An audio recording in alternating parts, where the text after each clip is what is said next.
هیچ کس به درس تیار نیست. من نگفتم شما چرا وظیفه خانگار را تیار نکردید؟ بعد شاید آنها به من میگفتند که ما کار داشتیم یا ما بعدا جا رفتیم. اما وقتی که طلبانی که دیر بکردن وقتی که نگرمدن استاد باید و سریع آنها باید نمیزد این خیلی ندرست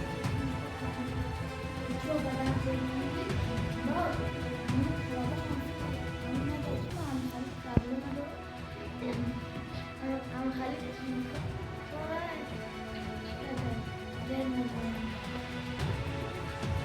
یعنی اگر خواننده را وی درون دلش میفهمید این کار را نمیکرد استاد میخیلن برای اون میگد که استاد باید پسیخولوگ باشد که امو بله بله